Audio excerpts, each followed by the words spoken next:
I haven't done this in foundations before. This is a little experiment. Let's see how we go. The common sense approach. This is a story about in World War II, right? These particular aircraft were used by the I'm going to say US. I'm going to hope that I got my get my facts right. You guys can fact check me live as we go if you really want to, right? These particular aircraft were used, and obviously they're at war. So there are a lot of aircraft either sustaining a lot of damage or not coming back at all, right? And so there was an organization created called the Statistical Research Group. And the job of the Statistical Research Group was to look at these planes, right, and analyze the planes when they came back, right? And so a plane that went out looking like this might come back looking something like this, right? And you guys are already thinking, what the hell does this have to do with business, right? But we'll get there. So it might come back looking like this. And so the job of this group was to sit there and analyze what to do with these planes. And one of the ideas they came up with was that they would put the words are escaping my mind. I'll get going soon, but they would upgrade basically that they'll protect certain areas of the planes, right? And so what they would see, the planes that came back, is they would see something like this, right? So looking at this, right, if you were going to go and upgrade there's a better word for protection. Who's got it for me? Armor. Boom. There we go. Anthony. I knew I had you for a reason, mate. Thank you. Right? No worries. Armor. So if you're going to upgrade the armor on this plane, where would you put it? Around the cockpit. Really interesting, right? So the solution they came up with was to put the armor where these planes were being hit by bullets, right? Which is not around the cockpit, funny enough, right? However, I reckon you've seen this before, by the way, Darren. Have you seen this before, Darren? I'm a man of culture. You have seen it before. I should have said if you've seen it before, shut up. Anyway, so I didn't say that. So the Statistical Research Group came up with a solution of armoring all the areas that are being hit, okay? And there's a real issue here because they took the common sense approach, and unfortunately, what they didn't factor in was all the planes that never came back. Really interesting, right? So they factored in all the planes that have come back, and they've gone, well, let's start armoring around the wings and the back of the plane or whatever the case is, when in reality, what they really needed to look at was all the planes that didn't come back, right? This is called survival bias. And the reason that I kind of I'm starting foundations with this story is because you ever heard that saying, what is it? Common sense is not that common. Who's heard that? Yeah? Well, by definition, common sense is common. By definition, right?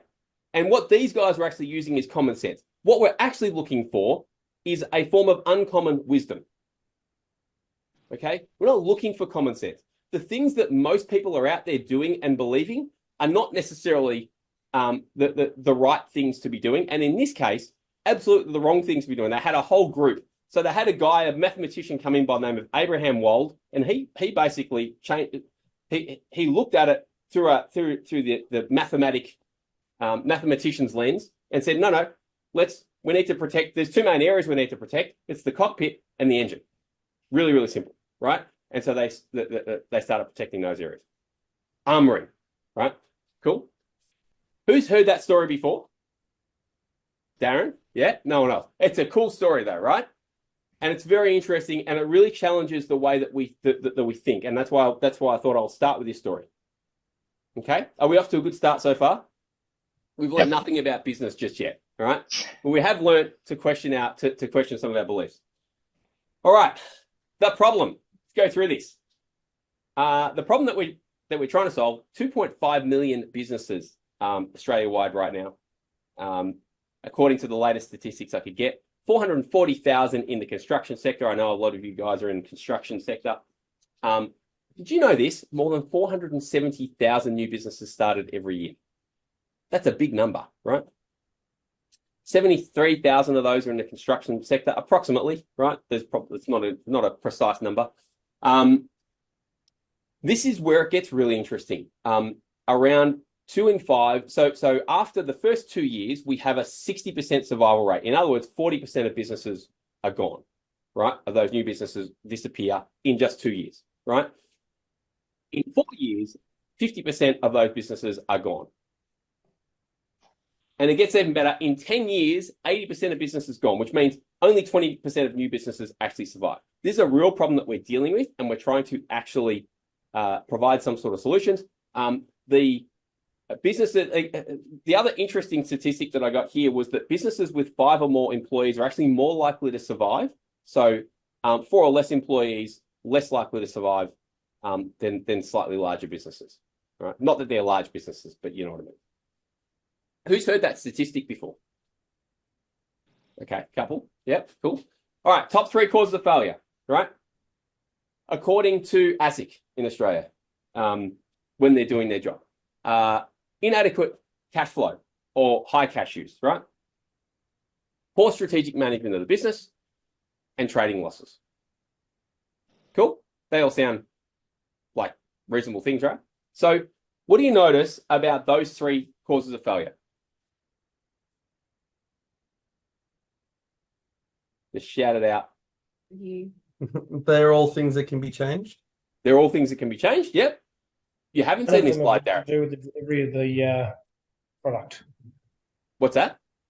None of them are to do with the quality of the delivery of their product. Yeah. None of them got anything to do with, and maybe actually, probably to some degree they have, but to a large degree they don't. I agree. Yeah. Yeah. Yeah. Anything else?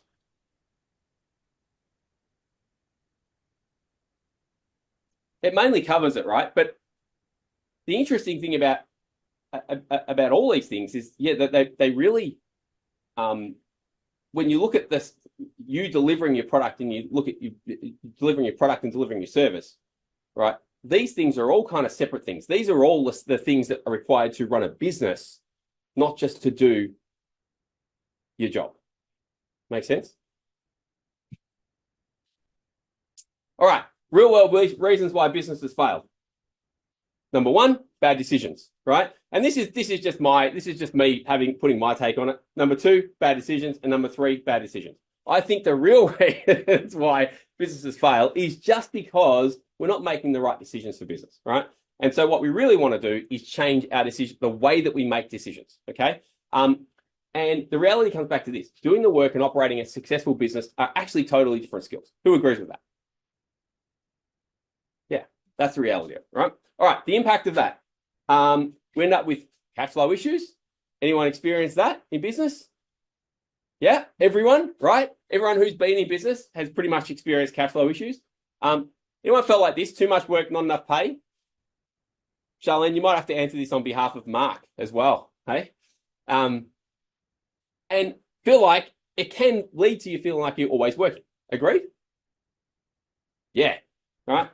I'm not going to ask you guys what's happening for you. The opportunity. Now,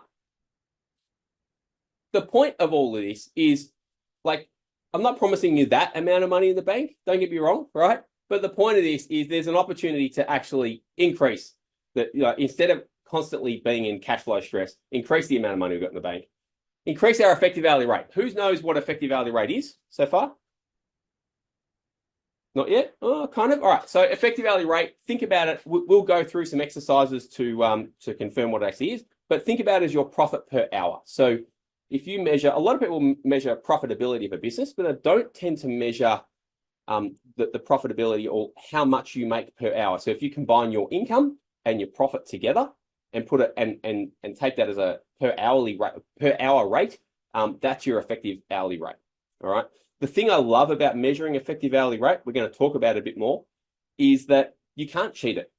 So if you say, I want to make this much profit, well, in theory, you can work twice as hard to make twice the amount of profit. right? Makes sense? You can't do that with effective alleyway. Okay, you have to work smarter. You have to do things differently. And hopefully we get to choose a little bit more in terms of how we spend our time. Let's do this. Where are we? All right, complaint. I hear this often. No time to plan. Who's ever felt this way? Yeah, right? Okay. The problem is that if you're not allocating time to plan, you end up with dreams, not goals. Okay. And I'm going to go to a story now because I love stories like this. And this is something called Will It Make the Boat Go Faster? They've actually written a book about this. It's pretty cool. Highly recommend that you read it, but I'll give you the 2-minute version right now. Who's heard of this, by the way? Will it make the boat go faster? Yep, cool. Love it. All right, so this is a story of a UK rowing team. They actually went to the Olympics. It was the Sydney 2000 Olympics. Actually, it's been a while since that happened, right? And these guys wanted to go and they wanted to win. So they didn't just want to get on the podium. They didn't just want to compete. They wanted to actually win gold. And so they looked at everything, all the things that they can do. And obviously, if you want to win races, there's a ton of things that you can do, right? Right? Does that sound a little bit like business? If you want to win at business, there's a lot of things that you can do, right? And so what they did is they boiled everything down to this one question, all right? So they used this one question as a decision-making filter, if you like. And the question was simply, will it make the boat go faster? So whenever they came up against a decision, they simply asked themselves, will that make the boat go faster? In other words, am I going to go out partying tonight before the race, have a few beers? Will it make the boat go faster? That's probably a no. Am I going to go and do some training? Most days, whatever it is, 4 hours a day, will it make the boat go faster?